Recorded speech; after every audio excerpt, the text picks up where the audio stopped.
Welcome back to the Senior Hour. I'm Barbara Cochran with my co-host, Dr. Jean Dorio, on your hometown station, AM 1220 KHTS. And we're speaking with Dr. Thomas Pilecki. And on the first half, we were getting ready to go into more depth about the 5 areas that we need to everybody include has 5 basic needs. Yes, but you wanted to talk about something that involves upcoming holidays. Sure. And what we need, and we'll get back to the 5. So, Dr. Dorio, I know you're doing a talk tonight about what to expect if you're admitted to the hospital. Right, and which we don't want in our seniors. That's exactly But if you are there, then you better have the tools to be able to handle it, or at least handle it for your loved one. Absolutely. How to survive your stay at the hospital. My arena is trying to keep people out of the hospital. Yep. And there's, regardless of what age you are, if there is some reason to get up and get out of bed every morning, whether it be meeting any of these 5 needs, and I'll give you the 5.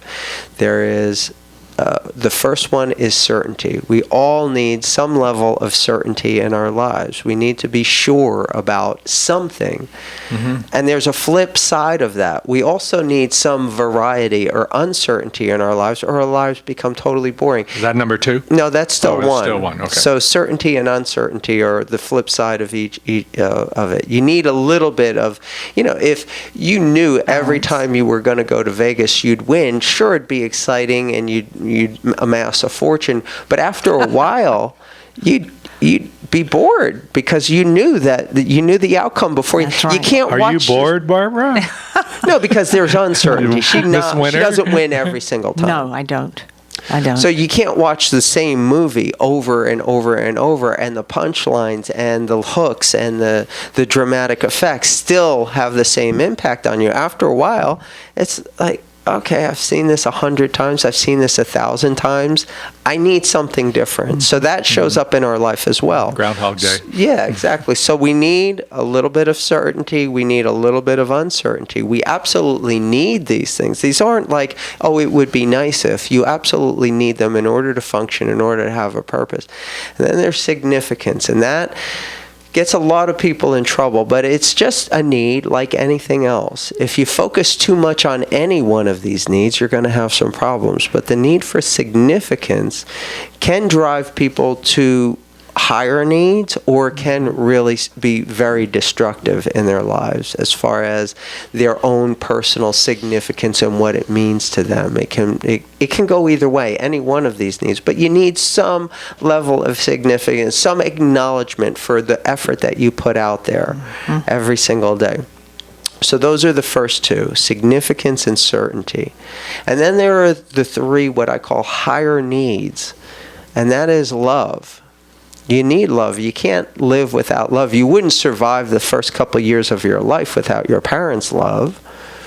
And you need to feel love. Everybody needs to feel love. And a lot of times, a lot of the problems in our lives are that we perceive love differently than what is really out there, what is really happening. Our perception, or the way that we think we need to be loved, is not what the people around us believe that they are showing or feeling. And that's one of the biggest conflicts in long-term relationships, is what is the love language of the different individuals? What do they need to feel loved, and what does the other person need to feel loved? And rarely do those 2 things match up. So when someone who is a person who needs physical love, they need to be feeling, they need to be stroked, they need physical contact, matches up with someone who needs to hear that they're loved all the time.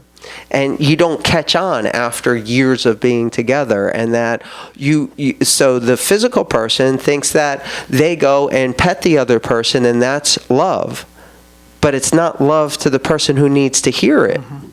And vice versa, the person who needs to hear it is frustrated because they're not hearing it. They keep telling their partner that they love them, but they're not stroking them. They're not giving them what they need in order to feel love. So there's that conflict. And that's a big problem. But then, so there's certainty. significance, love. And then there's contribution, which I know you get, Barbara, completely. It's at some point you have to feel like there is something bigger than your own personal needs, that you get something satisfied in you by just helping others for the sake of helping others, not necessarily just to pay into your significance account. Not to say that, oh, look, everybody, I helped this group of people. Look how significant I am that I did this. You're doing it just because it makes you feel really good to help. That's right. That's very true. And on the other side of that, you get so much more personally when you've helped someone. Absolutely. Or helped a cause. So that's really, that contribution really works both ways. And that ties directly into the fifth need, and that is growth. Oh, yes. And we all feel we need to grow. The biggest job dissatisfaction, maybe not in seniors because they're mostly retired, they're not having to go out and earn a living, but the biggest problem that we see, whether you make a living or not, is, are you growing? Is it challenging you? Is it causing you to develop either emotionally, mentally, physically, some way? Are you growing? Are you pushing past whatever standard was set for you? Or are you stepping up and setting a new standard? So those are the 5 needs that we all need. And when someone, anything that meets 3 of those needs becomes an addiction. So here's the thing about where this can go horribly wrong. Violence. Violent crime. Violent crime immediately meets 3 of those needs, and for someone who didn't feel that they had love, who didn't feel that they had significance any other way in society, who has no feeling of contribution at all, who has no feeling of certainty, and has no feeling of growth in their life, you put a gun in their hand, and they can immediately, whoever they're pointing that gun at, they are immediately significant to. They are immediately certain of the situation because they have total control over it, and there's some uncertainty about how that person's going to respond. So you've got 3 there. So they're absolutely significant. They're certain and they're uncertain of the outcome right now. So the other higher levels don't even have to be met, but you've met the base levels, and that is why violent crime is never going to go away. That's why all this talk about bullies in school and how we need to be politically correct and do all these things, that's all just lip service. Mm-hmm. The only way to handle a bully is kick his butt. So I am a strong proponent of every child learning self-defense and having a 0 tolerance for any form of terrorism, whether it's in kindergarten or whether it's on a global scale, whether it's corporate terrorism, whether it's a group of fanatics, whether they're based in religion or not, I don't care. But you cannot tolerate these violent activities and not expect them to have real serious ramifications. Forget about the politics. Bringing 65,000 refugees into a new situation is going to have some consequences. 65,000, 650,000. Yeah. Yeah.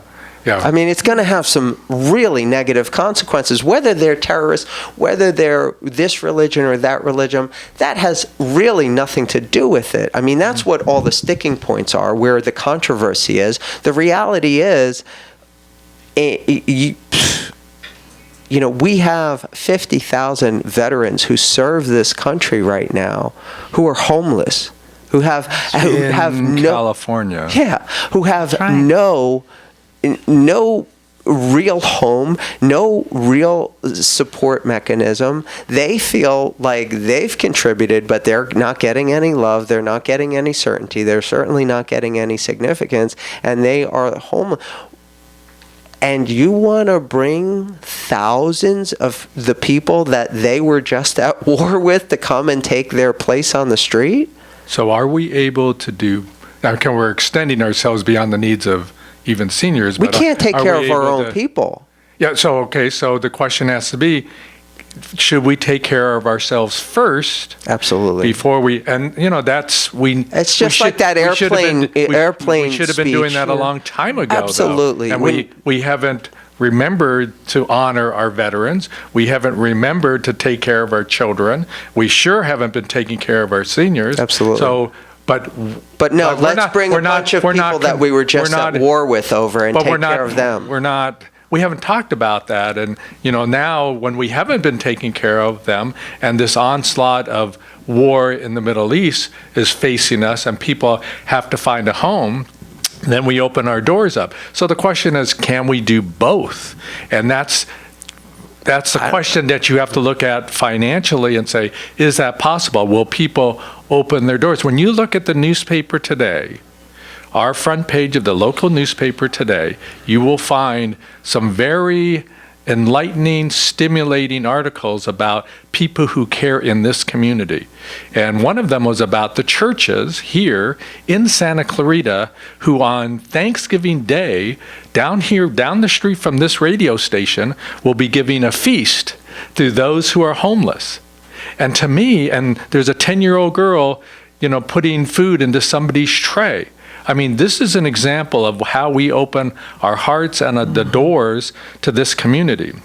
Can we do both and take care of people from another country? I don't know the answer to that, but already people are doing it here. But let's go back to the topic that we were talking about, the needs, because you had the 5 needs, but I also, as you were talking, I one-upped you. I came up with 6. All right, go ahead. So, but I got to count. So I wrote them down just in case.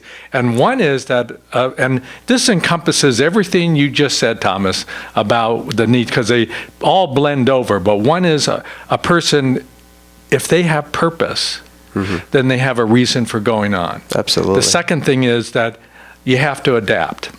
Absolutely. There are situations when you fall, you have to be able to get up and find your way through that. You have to have faith, whether it be in a God, whether it be in your community, whether it be in your family. You have to have that. You have to believe that somebody will always be backing you up. You have to have confidence. That's certainty. That's the fourth thing. That's so I'm certainty. counting. Yeah. Okay. And that's the confidence that things are going right around you and with you. You have to have mental stimulation, not just from television and computers, but all around you with people at the senior center doing things like that. And then it's also the last thing, the 6th thing is a physical activity. You have to really have that. And that's where we started out. Yep. We had the gorilla, 800-pound gorilla in the room, and we came all around in terms of feeding that gorilla and saying, oh, we got all these components of needs that we could fulfill for our seniors, giving that to them so they can survive and do better. And guess what? Not end up in a nursing home, because that's where they don't want to be. Right. No, that's very true. If nothing else, if you can't find the carrot, if they're past the point of saying, okay, here's how you can grow. Here's how you can stay active in your mind. Here's how you can stay alive emotionally. Here's how you can give that to other people. Then at least you can still motivate, at least temporarily, of you don't want to wind up here. You don't want to wind up, like Charles Dickens, like the Christmas Carol, the Ghost of Christmas Future. It took all of them. It took of what happened, what is currently happened, and what would happen in order to change Scrooge to be a decent human for a change. And that whatever it takes to get people back in the game of life, because I believe that we all have a gift, and I think that far too many of us have become disenchanted with the way things are to really put themselves out there and make their life mission about sharing their gift. And that is really, I believe, the basis of where people really start having problems in their life. I asked the question also, whose responsibility is it to, if when you have someone who's down and out, homeless, senior, whoever it might be, is it the responsibility of the government, a church? Whose responsibility is the individual? Is it the responsibility of family? And is it our responsibility to pick people up? And I say yes, because if we pick a person up, we're picking ourselves up. And we have to continue to do that, because the people we surround ourselves with will appreciate that and will rise up even further beyond where they were on the ground. Well, that's the whole basis of contribution. That's why it is such a powerful need in us to be able to contribute. The question is, if you're at a place where you really have nothing to give, I mean, there comes a point when you have nothing left to give, whether it be financially, emotionally, mentally, or physically. When you come to a point where you have nothing left to give, and then an artificial crisis is stacked on top of you, you're in trouble. So it gets back to who is responsible and what is the magic formula? The magic formula is, I believe that you have to take care of yourself. You have to take care of your 5 basic needs in order to be able to contribute, in order to be in a position where, yes, there is that person that you instead of ignoring, instead of walking by, that you at least acknowledge. At the very least you can do is have the courtesy of acknowledging that is a human being, that person has some kind of problem that has put them in a position where they are much less resourceful than you are at the current period, at the current time. And if you can at least acknowledge them and give them at least that courtesy that, you know, you are interacting with another person and you are sharing, if nothing else, just the respect and the acknowledgement and whatever love you have to give that person. And it doesn't have to be, oh, here's $10, go get something to eat, because most people are going to feel, you know, there's this block in them that are going to say, oh, they're just going to go spend that on alcohol or whatever. But if you could literally just give them some food, just give them the bottle of water or whatever, and just acknowledge them and say, here, you know, you may not have the time to hear their life story. You may not really get into a counseling session with them, but you can certainly care enough to stop and say, here, let me help you. And that may be all it takes for that person not to want to die that day. But how many people are out there, and we're going to take a break, but we'll end with this little thought. How many people who are listening right now see a homeless person and don't look at them, ignore them, don't look into their eyes and see the problems that they might be having because you don't want to see it? How many people that you might look at who are homeless, you don't treat with dignity?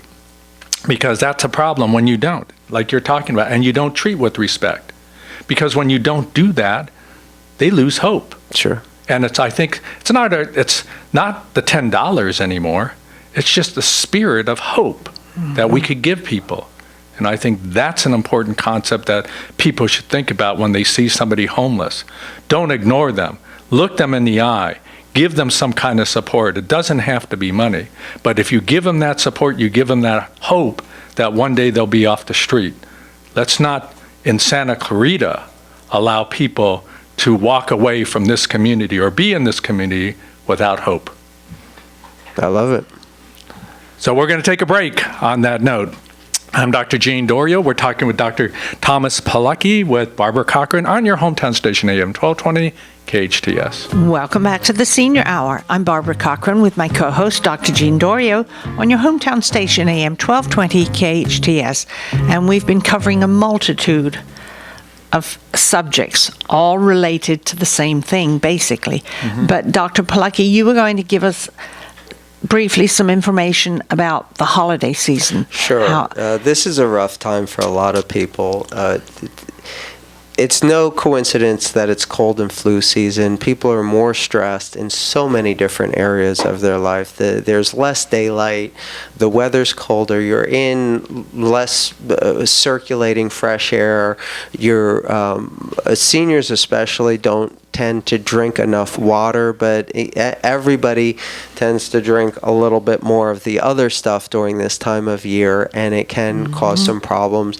There's more and more sweets and sugars available to you, more and more parties, less and less of the regular food that your body's used to eating on a daily basis. So it causes stress on so many different levels. If you're not exercising on a daily basis in order to get things circulating, in order to get your immune system moving, in order to get oxygen, in order to get the detoxification pathways moving as effectively as possible, you're going to run into some problems. And because of the weather changing, because of the less daylight, people tend to not move around as much. People aren't going outside as much because of either the wind or the cold, or it's dark out when they get up, or it's dark out when they go to sleep. And it all compiles into a big mess. So what can you do? Well, again, you can make it a priority, and it doesn't take much. Maybe 1 hour out of your day where you just make sure that these basics are handled, that you're going to eat more appropriate, more real food, not convenience food, but more real food that you have to prepare. It takes a little bit of extra time. You're going to make sure you drink early in the day so that it's not going to affect your sleep so much. Drink 10 glasses of water as soon as possible throughout the day, early in the day. Get 20 minutes of exercise, even if it's just a brisk walk. 20 minutes is all it takes. Try to get to sleep on time, and try to stay, within moderation of all the parties that you're going to, as far as not so much the treats and the candies and the cakes and things. Great advice for our seniors who are out there during the holiday season. Simple advice as well, isn't it? Yes, and it's advice for everyone. Yeah, and I think we should heed that. And certainly we've gone around the globe today talking about different issues, and I think it's important that our seniors who are out there listening and who might be thinking, I'm satisfied where I am, but I need to do more. Hopefully they've taken a little bit of thought from our show today and said, yeah, I think I will move forward on this. I hope so. Dr. Thomas Pilecki, just a motivating job for our seniors today. We talked about gorillas and bullies and everything like that, and come back to our seats here and said, yeah, I think we have found our purpose in making sure that our seniors and this community is doing okay. Thanks for being on the show today. Thanks for having me. It's always great. Appreciate it. We are sponsored by Advanced Audiology and In-Home Care Santa Clarita. Listen to us next week on the Senior Hour. Now go and enhance your quality of life. Terrific.